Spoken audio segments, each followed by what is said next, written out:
You want to do it up in a statement or just? Yeah, you would open up with a statement for Coach Byington, and we'll open up for some questions. Well, obviously, it's a very hard end to a memorable season, and I feel bad for the guys. It's abrupt, and it's you're going and you put a lot into this. Myself, the players, the coaches, and staff, and you just don't think about the ending. So I'm proud of a lot of the things that the guys did here to help make it a memorable year. But it was a hard fought game. It was a tough ending. I thought the guys approached it the right way, and we had a couple bad segments. But the same deal that we went through all year. I mean, these guys fight, they compete, they play hard, they play together, and just wasn't enough today.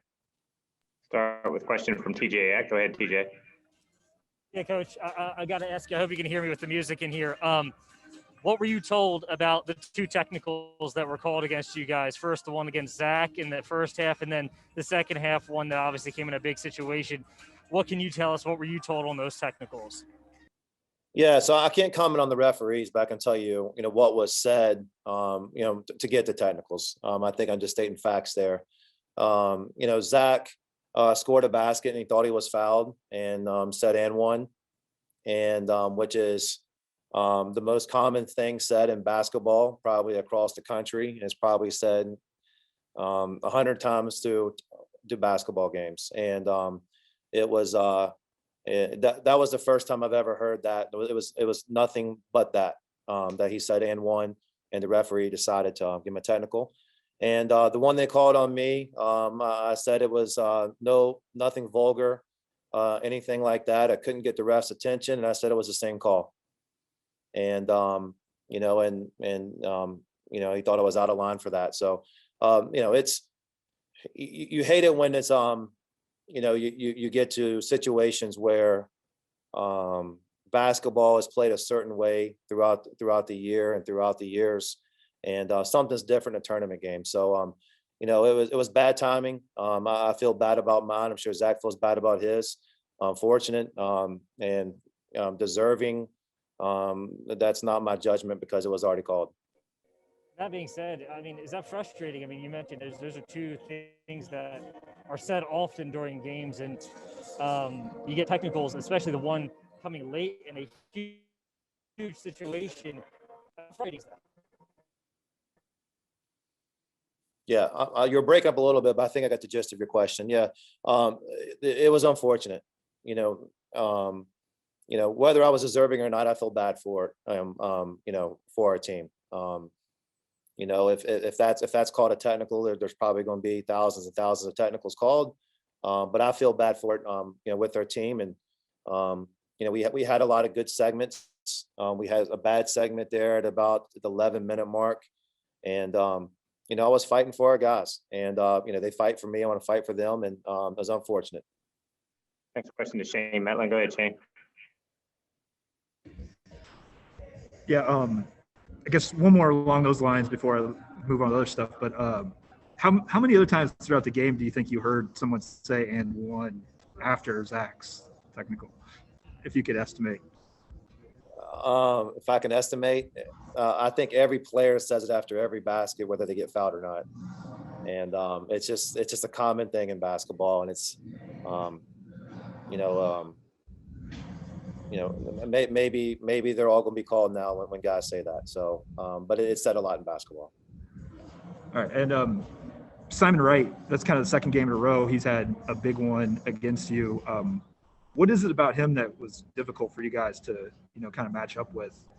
And yeah, it was a little different. The first time we played him this year, he didn't score, and the second time we played him, he had 17, and then he played very well again tonight. With our style of defense of being able to try to stop different guys, sometimes that, he was able to get openings.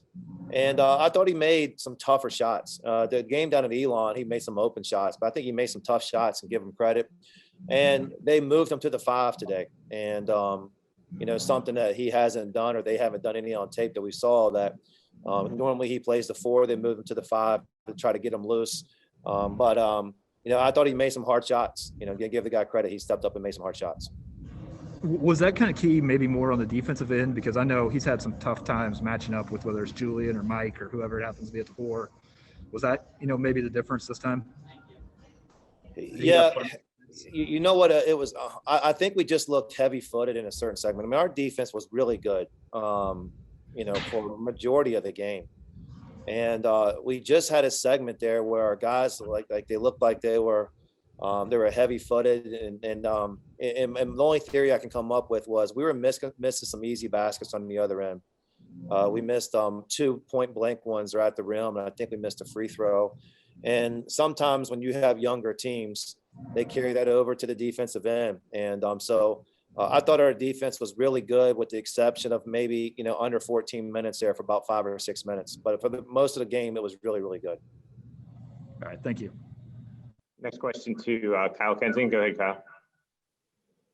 Which, this season, I know it's kind of hard to look back right now at this point, but going from last place a year ago to first place, winning the regular season title this year, was there ever a moment with this team when it just really kind of all clicked from your estimation? This team just had a slow climb, but the key word being climb is that they kind of kept getting better and better. We were able to figure out the team. I thought after the VCU game that we kind of had more belief and more confidence. And then we got to league play. I think beating Northeastern, just because of how good they were playing at the time and everything else, was a big moment for us. And like this is a hard game. And, our guys did a lot of things. And something I told the seniors is, and the entire team is, they're forever going to be connected by coming back to this arena and seeing in the banners that they're going to be regular season champions. And they're going to be able to look at the year 2021 and say, I was a huge part of that, and I was able to do that. And then my seniors, they help plan it, and they plant, the future success of this program by their buy-in, their commitment. And then we're going to keep growing and getting better. It was a lot of things that were surprising and memorable, but it's a tough ending. But these guys did a lot of things that were memorable in a special way. Next question to Jerry Beach. Go ahead, Jerry. Hey, Mark, 2 quick ones. You talked about the abruptness of the season ending, which it happens, for 9 teams every year. Did it feel any different this year, given the chaotic nature of the season? And can you share anything about what the post-game locker room was like for you guys? Yeah, you know what? It almost feels the same as it does. There's tears and things like that in the locker room, and guys are down, and guys feel awful. And I was included in that group that you put so much into this, and this year was a different type of thing you put into it, with isolation and COVID testing and the ups and downs and kind of the mental stress and physical stress, I guess, of the season. So when it ends, and it's an awful feeling. I want the younger guys to be motivated by it, that they use it to motivate them, to not be in this situation again. But when growth of programs take place, a lot of times there's moments like this that you got to be able to use in the right way to be able to get better. And the locker room was, tears and upset and everything else, because the guys put a lot into it, and they were really, really committed from the time we got together to this very end. So when you care that much, it hurts when you don't finish, what you want to finish. I've been talking to the teams and the players who've been eliminated, and asking them just, I know it's only been a few minutes, but can you put into context how difficult and challenging it was to play this season? And you kind of alluded to it, not just physically, but mentally, with stops and starts. And is it something that anybody who didn't play or coach a season this year can fully understand? Well, it's challenging, but I'm going to also add this: it's well worth it. And what we had to do to be able to play a basketball game, and the people around us had to do to play a basketball game, that our guys would definitely say, what they did is well worth it. I love coaching. Our guys love playing. They like the team aspect. They like being together. And yeah, there are some things that are really hard that you have to do, all right, in order to be able to play a game and even get to a tournament. And our guys wouldn't trade that in for the memories and the things they were able to do this year. So, you know, I'm really hoping we're not doing it next year. I'm hoping we're past it and then not, but you know, there might be sacrifices next year too, but our guys wouldn't trade it. You know, it was hard, but it was well worth it. All right, last question for Savannah Rieger. Go ahead, Savannah. Hi, Coach. I just wanted to get your thoughts on Justin Amadi's play today and kind of how he's progressed this season.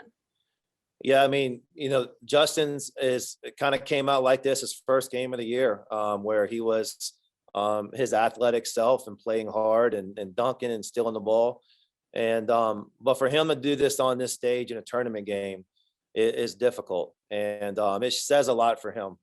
You know, I was feeling really good about the game, and then I kind of looked at our starting lineup where we had 3 freshmen and a sophomore, and then we had Vado, and I was comforting to know that our freshmen are typical freshmen, and Justin's not a typical freshman, and you know, he's going to have a special career here. He's hurt right now, as well as he played. You know, he almost feels like he could have done other things, but that's why he's going to be a special player. All right. Thanks very much. Thanks, Mark. All right, thanks, guys. Thanks everybody for joining.